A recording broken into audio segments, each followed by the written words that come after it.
berada saat ini, Tuhan Yesus. Kami buka hati kami untuk jamahan-Mu, untuk lawatan-Mu, Tuhan. Terima kasih untuk kesempatan hari ini, Tuhan. Kami sungguh bersyukur. Engkau Allah yang baik, Allah yang selalu menyertai kami. Terima kasih Tuhan. Saat ini bersabdalah atas setiap kami, di dalam nama Yesus, haleluya. Amin. Shalom Bapak Ibu Saudara yang dikasihi Tuhan. Kembali bersama dengan saya pada hari ini Selasa, tanggal 14 Mei 2024. Kita akan sama-sama membaca dan merenungkan firman Tuhan dengan tema Roh Kudus mencurahkan kasih Allah. Saya akan membacakan bagi saudara Roma 5 ayat yang kelima. Demikian firman Tuhan. Dan pengharapan tidak mengecewakan, karena kasih Allah telah dicurahkan di dalam hati kita oleh Roh Kudus yang telah dikaruniakan kepada kita. Nah saudara, perenungan kita, Roh Kudus adalah pribadi Tuhan yang ketiga dalam konsep Tritunggal. Roh Kudus adalah pribadi ilahi dan penolong bagi semua orang percaya. Dia menuntun manusia untuk mengalami keselamatan yang terwujud dalam Yesus Kristus. Semua orang Kristen memiliki Roh Kudus dalam hatinya. Perlu diketahui bahwa Roh Kudus adalah pribadi roh, tanpa tubuh dan tanpa tulang. Sering disebut Roh Tuhan atau Roh Penghibur. Rasul Paulus menjelaskan dalam Roma 5 ayat 1 sampai dengan yang kelima, serta membuktikan tentang pembenaran oleh iman. Dia juga selain menjelaskan, Paulus menggambarkan dan memberikan penerapannya. Yang pertama, Paulus menunjukkan buah-buah pembenaran. Dapat saudara baca di dalam ayat yang pertama sampai yang kelima. Yang kedua, Paulus menunjukkan sumber dan dasar pembenaran itu di dalam kematian Tuhan Yesus Kristus yang disampaikannya dengan rinci yang jelas dalam bagian pasal ini. Kasih Allah dicurahkan kepada manusia melalui kuasa Roh Kudus.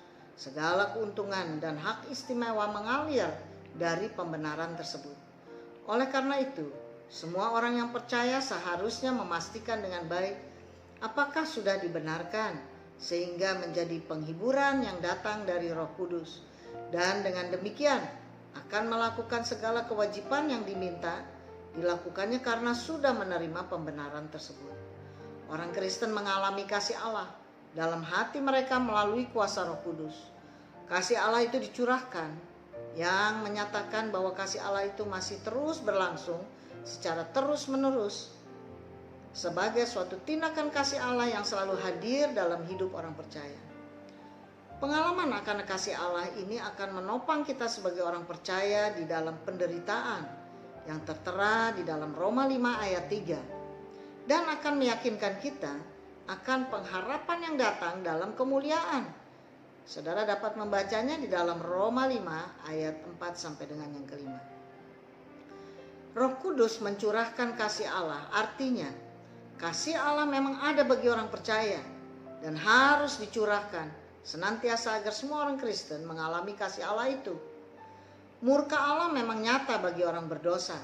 Saudara dapat membacanya di dalam Roma 1 ayat 18. Namun mereka yang telah dibenarkan oleh Tuhan Yesus Kristus tidak akan mengalami murka Allah, tetapi akan menerima kasih-Nya. Pembenaran dalam Yesus Kristus akan menghadirkan berkat bagi mereka yang percaya. Nah, berkat apa saja yang dikerjakan oleh pembenaran dalam Yesus Kristus? Yang pertama, saudara, mereka akan diperdamaikan dengan Allah sehingga mengalami damai sejahtera dengan Dia. Dapat saudara baca dalam ayat yang pertama dan dalam ayat yang ke-11. Melalui kematian Yesus Kristus, maka manusia yang percaya diperdamaikan dengan Allah yang sebelumnya mereka kehilangan kemuliaannya. Dapat saudara baca dalam Roma 3 ayat yang ke-23. Nah, hal kedua, berkat apa saja yang dikerjakan oleh pembenaran dalam Yesus Kristus? Hal kedua, mereka akan memperoleh jalan masuk kepada Allah Bapa. Ayat yang kedua A, bagian A. Dengan demikian, manusia tidak membutuhkan seorang perantara seperti seorang imam untuk bisa datang kepada Allah karena sudah terjalin suatu persekutuan antara manusia dengan Allah. Dapat saudara baca juga di dalam Efesus 3 ayat 12.